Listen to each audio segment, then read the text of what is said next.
Hi ladies, happy Friday. Sophie from SV Sports Therapy here, based at your Gunpowder Park gym. And this afternoon we're going to be talking about shoulders and when we are diagnosed with frozen shoulder, or what we call adhesive capsulitis. For the acute early on stages of frozen shoulder, you will be in a lot of pain. You will probably not be training because you will only be able to get your arm probably only to about here before you sort of see this come up high, and it's very painful and very stuck. So if that does occur, and there's lots of reasons why we can get frozen shoulder, I'm going to show you a couple of really early and easy exercises to do. If you have had frozen shoulder in the past and you know that it's stiffer than the other side, there's some great regular exercises that you can do. Think about maintenance exercises. We all brush our teeth, we all floss our teeth, and these exercises are great, very similar to brushing and flossing teeth. Why wait until your body's telling you that it's in pain? Why not try and help it along its way if you know you've got one that's more stiff than the other?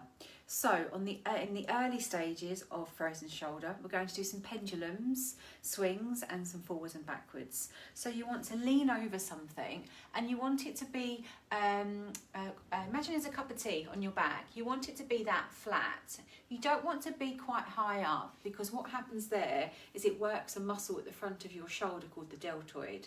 So you want a nice flat back. And we're going to just go through some clockwise and some anti-clockwise rotations. And I want you to think about just letting gravity just take the swing. So you're not specifically doing an arm swing yourself, you're getting into a momentum and then going through some clockwise and some anti-clockwise swings. You can make them small to start with, and then you can start to make them larger, okay? And this shouldn't be painful. If you're working in a painful area, then make the circle smaller. Then you can go through some nice forwards and backwards swings. It's a really, really nice way to open up the ball and socket joint in the shoulder. For those people that have tight backs, tight shoulder blades, tight chest, it's a really nice way to open up the shoulder, okay? Next one is a nice simple stretch against the wall. So we've probably all seen the door stretch or the frame stretch, and a nice chest opener at an L shape. When you've got frozen shoulder, there is no way you're going to be able to get into this position. So start low, have your palm into the wall, and then just come towards the wall, and then just a little bit further away. So you should get a nice stretch, not to pain. On a stretchy scale, I'd say no higher than a 6 out of 10. A nice stretch around pec, front of shoulder, down the arm. You might feel some neural nervy tingling down into the palm and into the fingers. It's really, really common, because when we're stretching muscles, we're not just stretching the muscle and the meaty area of the muscle, we're also stretching the nerves that go through the muscle and tell the muscle what to do by the brain. So a nice low stretch to start with, and then you can walk yourself slightly forwards, get a nice stretch at the front and through the arm. Stretchy scale, max 6 out of 10, and then just breathe and relax into that. As time goes on, you might want to go a little bit higher without lifting this up. A lot of people with frozen shoulder, in the thawing out stage, when it starts to get better, they get less pain, which is fantastic, but they start to get this cheating position. They start to move the arm, and then the shoulder comes up to the ear because it's trying to help it lift itself up. So catch yourself early on when you're when you're doing that. You might also notice that with your bra straps too, and the difference between the ear angles. So let's recap.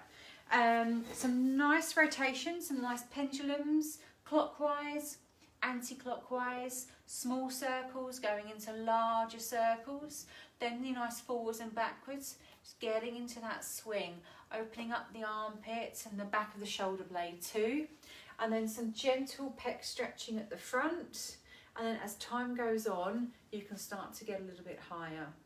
If it really is classic adhesive capsulitis, frozen shoulder, it's going to take you quite a long time, and it's one of those injuries or pains where you have to be patient.